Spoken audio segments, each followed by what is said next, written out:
implement that decision and to secure withdrawal with the least fuss. It's worth saying that the withdrawal agreement is not the same as a trade agreement, and the Brexiteers themselves are divided on whether Britain should have a trade agreement with the European Union or not.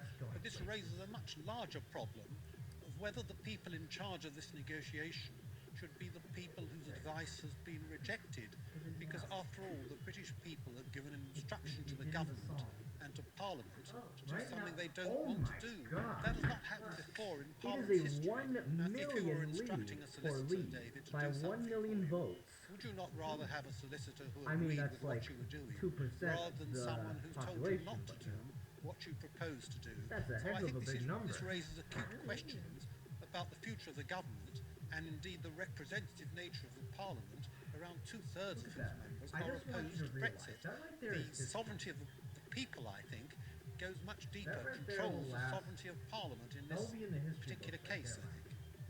These areas are still waiting for the count to be completed, but the Leave campaign is now 400,000 short of the 16.8 that we were.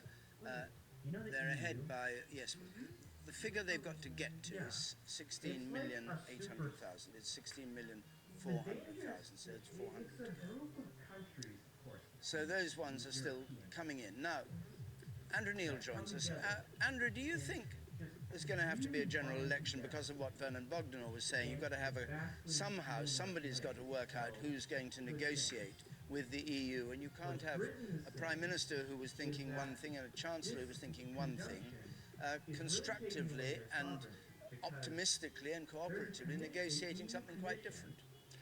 I don't think there are any plans of a general election. I think the strategy of the Brexit Tories, if I can call them that, the people who won, is to get into the driving seat to drive the negotiations. I think although you will hear a lot of talk today about how David Cameron should stay as Prime Minister, there are plenty of Conservatives who privately think that won't happen. And after a decent and relatively short interval, Mr. Cameron will be replaced as Prime Minister. One Tory said to me, how can we let a man who got such a useless renegotiation, his words not mine, for this referendum then handle our divorce negotiation? So I think you'll see a new team in place, and if a lot of Tories get their way, probably a new Prime Minister as well sometime this summer. What do you think it will mean for the EU as a whole, the EU without us? Well, Remain has said this will be a crisis for Britain. We'll see in the weeks and months ahead if that's true. I think there's no question it is certainly a crisis for the European Union. It comes at a time when the European Union couldn't be weaker to cope with this. The Eurozone economies are still struggling to get out of stagnation. They're only just above 1% growth. There is a looming Italian banking crisis which could bring them back down. They've got the migration crisis still going as well, and a recent Euro-wide survey showed that Eurosceptic feeling has never been stronger. It's stronger in France than it is in Britain. It's about the same in Spain and Germany as it is in Britain as well. And you see non-mainstream parties very strong in France. Will take comfort from this. Madame Le Pen is polling number one at the moment. The Five-Star Movement, another Eurosceptic party in Italy, they now control Rome. The Lega Nord is strong in northern Italy. Spain doesn't have a government. Portugal has a very weak government that's in loggerheads with Brussels. Poland already has a Eurosceptic government, so does Hungary. You add all that together and you can see that it's not exactly a united front, and this will divide Europe as well. The European Union will be divided on how it should now deal with Britain. France and Germany will be divided. The North and the South will be divided on what their negotiating position should be. So divisions all around, and of course the example of a successful Brexit referendum here. How can any of this be resolved? Who would take a lead? I mean, one would assume that Germany would take the lead, being the most powerful country in the EU and the one who at the moment is sort of holding Greece's hand through this crisis. We know all the chaos that's going on, but who actually can drive through some scheme or plan for keeping the show on the road, or are you suggesting the wheels will come off the vehicle and that's it? No, I don't think the wheels will come off. What I'm suggesting is that we'll probably enter a period of a kind of phony war. I think it will be the tactic in Britain not to implement Article 50 right away, because when you do that, the clock runs, and you only have 2 years to do it. I think there'll be lots of informal talks going on, particularly with the Germans and the Benelux countries and the Scandinavians, who are more kindly disposed to Britain as opposed to the French and the Italians and Spain. You could get a lot of that going on long before we get to triggering Article 50. And indeed, I've heard talk from people around Michael Gove and Boris Johnson that they shouldn't even trigger Article 50 until you get the French elections out of the way, which are next spring, and maybe even the German elections out of the way, which aren't until next autumn. So there could be because they don't want Britain's terms of divorce to become an issue in either the French or the German elections, particularly the French ones, where England already has a All the British people have given instruction to the government and to Parliament. It's still 68. What about the American aspect of this? Because we had President Obama over here urging Britain to stay, saying they'd be at the back of the queue if we left, and obviously concerned about Britain's role. Americans have always wanted us in Europe. They've always said that's the best place for you to influence things along with your special relationship with us.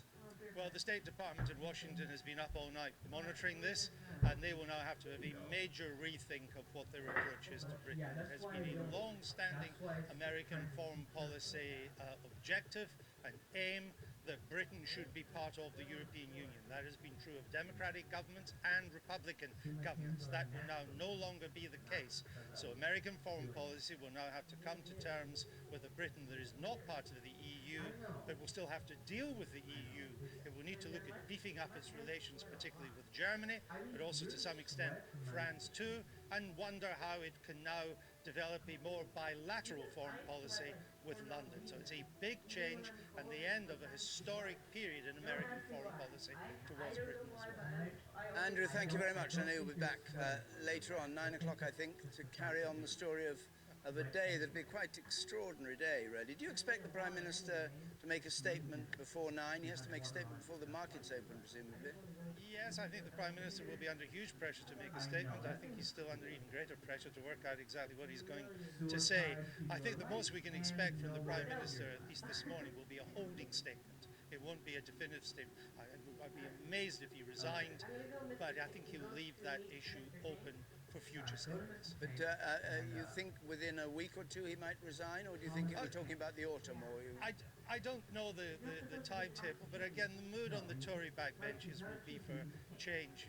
Again, one Conservative said to me, the way we can now shoot UKIP's folks entirely is to have a Brexit leader of the Conservative Party. If you've got a Brexit leader of the Conservative Party, then what's the point of any Tories thinking of voting for UKIP? UKIP may still be a problem for Labour in its northern heartlands, but if we've won the referendum and we have a Brexit leader of the party, then UKIP ceases to be the threat that it has been in recent years to the Conservatives. Andrew, thank you very much. See you later on, anyway. See you later. Let's join Joe Coburn, who is in Manchester, where this whole count is going to, at some point later, finally be announced with all the figures in. And she's with Gisela Stewart. 370. Now it's 250. David, here in Manchester there is a mixture, a sense of shock, if you like, and there is also jubilation on the side of the Leavers as the result is still sinking in. You're quite right, I have Gisela Stewart here with me, who is one of the few Labour MPs who was for Brexit to leave the EU and chair of Vote Leave. Can you believe it? It's like us voting for the surprise, president. given We could choose who's the might president of the of the United government, States. money and everything else was thrown at us. Well, but what was this quite is a lot of extraordinary is that 4chaners here. 33 million people went So to the ballot you know the box. 4chaners, They reflected on they're, a 40-year history of our relationship with the European Union. I wouldn't And say by majority, crazy, they but more decided racist. that they wanted to leave. And I think it's now a You responsibility know, for the us how as the left and politicians right to political act in the best stances, interests of the nation. So calm down, go take like cool all the steps, way right, like but put all that the way process right, in and a play. lot further. You said a few words in all German. the way right. Why? You're obviously, that is your As native far country. as you You could wanted to leave the possibly go. European Union, something Germany is firmly, And then you get these supportive of. Why Hitler-loving, did you speak in German here? I thought it was very people. important that we make it clear that the United Kingdom I believe is an they love open Hitler and and hate outward-looking Jews nation. with a passion. It will continue to be open and outward-looking. Yeah. We will work So with all the way European right partners. and We will love work on the Hitler. international And level as Trump. before. It is simply the This is democratic actually governance where I get my structure Trump. which we have rejected. It's not So the we've done part of here, and outward-lookingness I which just we have can't help rejected. But already we've seen signs of economic turmoil, the pound falling sharply, and you will be blamed for that economic turmoil. Well, the markets clearly called it wrongly, but there's at the moment a bit of hysteria going on because today's vote is in essence gosh, a we're on the start next of a song. process, which I would suggest you Yeah, start it's with been an informal hour. discussions and then More you than decide that. what you do next. So that overreaction, I think, on calm reflection, they will realize that it's just gone too far. Do you feel calm at the moment? I feel at the moment, actually, I feel really excited at the fact that the people weren't bullied by the establishment, that the people decided that they did want to take back control, and that gives us an opportunity to kind of reboot our democratic structures and processes, and I just think that's amazing and wonderful. But you're a Labour MP. Do you think David Cameron can survive as a Conservative Prime Minister? Well, he and the cabinet, I think, now have a responsibility to take the next steps. But, What are those next steps? well, they have to come together. They have to start deciding what the informal discussions are. But I think all the party political leaders have to reflect quite seriously on whether they have lost touch with what the grassroots voters actually want. Has Jeremy Corbyn, the Labour leader, lost touch with what grassroots Labour voters want? Well, given that all the political parties across the board were campaigning for Remain and the people by majority said, no, we want to leave, that clearly shows that there's some disconnect going on. But now we have that opportunity to regain this. So I think it's very exciting, it's liberating. Should there be a general election called? No, I think we have had a decision, there's a stability here. It's now our responsibility to implement this in a responsible way. So I would say to anyone, whether they're delighted or disappointed, be responsible. That's the key thing now. Gisela Stewart, thank you very much. Gisela Stewart will now be heading to London to meet up with others from Vote Leave. And that's it. We're Here, getting Manchester, good. at the moment, will have an official, of course, We're in announcement 4chan. in a couple of hours' time. Thanks, Joe. J.K. Rowling has just tweeted, Scotland will seek independence now. Let's go to Cameron's 4chan. legacy will be breaking up two unions. Neither needed to happen. Emily. The Welsh Brexit campaign leader is David Jones, and he joins us now. Thanks for joining us this evening. Give us a sense of the mood on the Tory backbenches now. Well, I think that there will be a great deal of relief that this process is now completed, but obviously amongst those who campaigned for a long time for this result, a great deal of pleasure too. We can now move forward to a new era.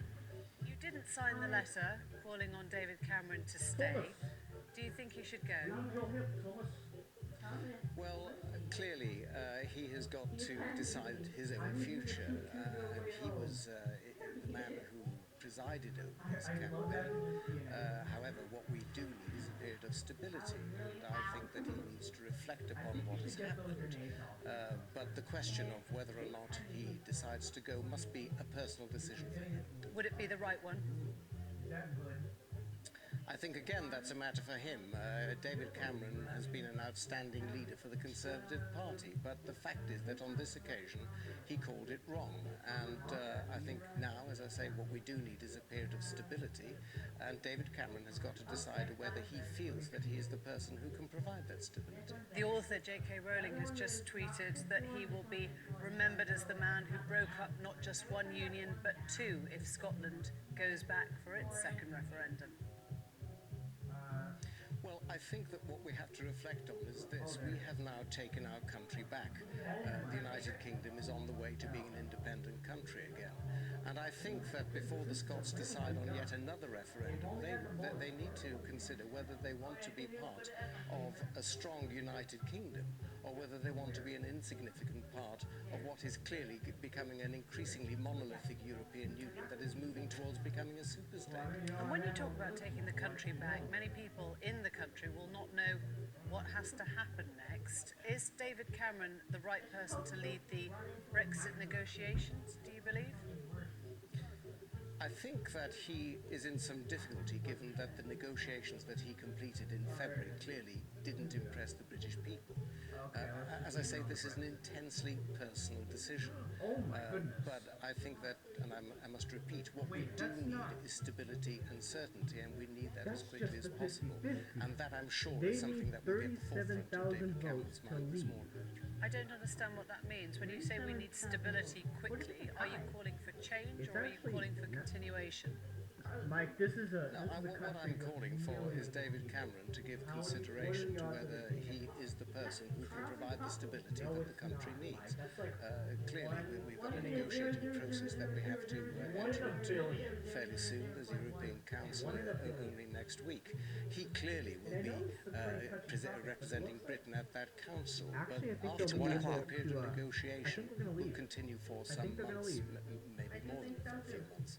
And he has to give consideration to whether he is the person to do huge advantage. Who do you think might be the right person if over he a isn't? million advantage? You know, eyeballing these numbers. Well, that's going to be a matter ultimately for And they only the need 37,000 to Conservative win. Party.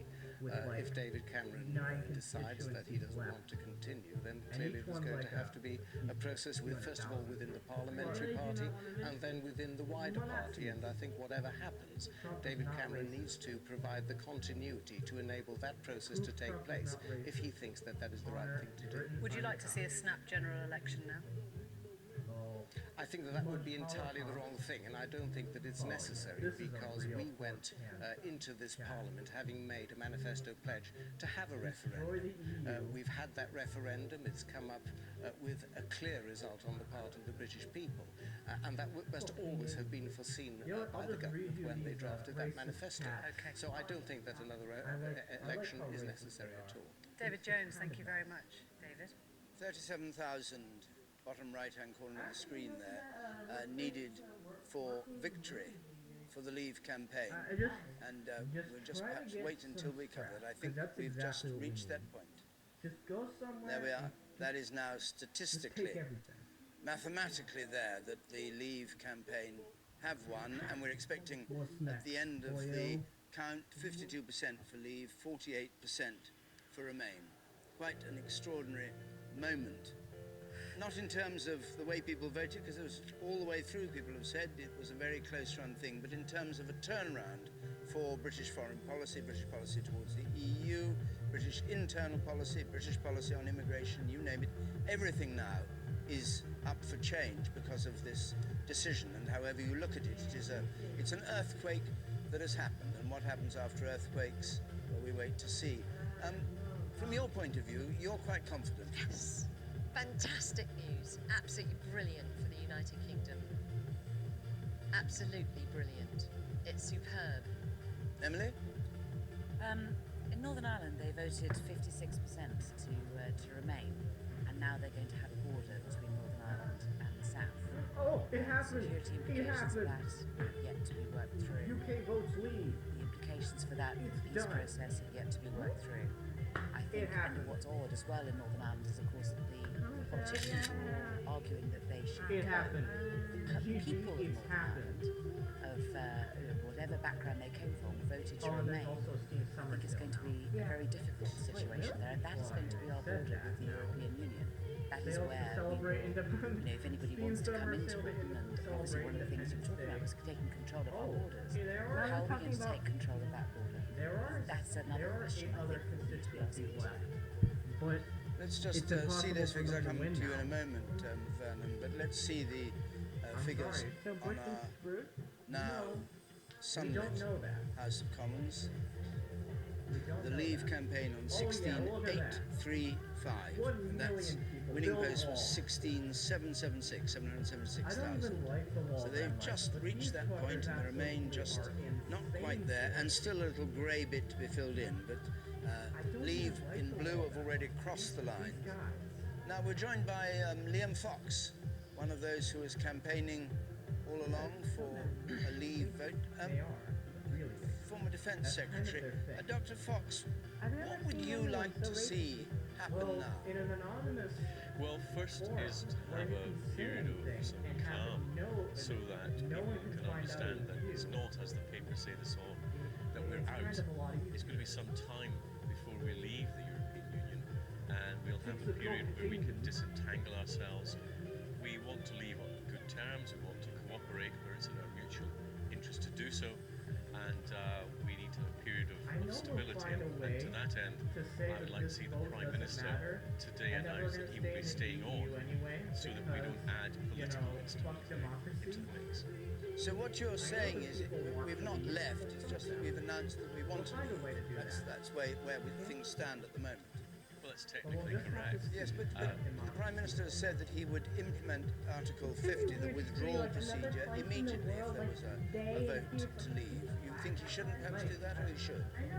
A lot of things were said in advance of this referendum that we might want to think about again, and that's one of them. I think that it doesn't make any sense to trigger Article 50 without having a period of reflection first for the Cabinet to determine exactly what it is that we're going to be seeking and in what timescale.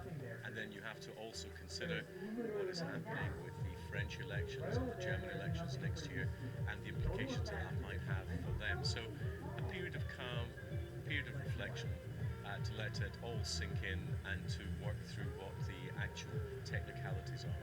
But Nigel Farage and his supporters, and indeed many of the people who voted to leave, will surely be expecting something more than a period of calm reflection while you decide whether to invoke the procedure to leave. I mean, they're expecting action this day.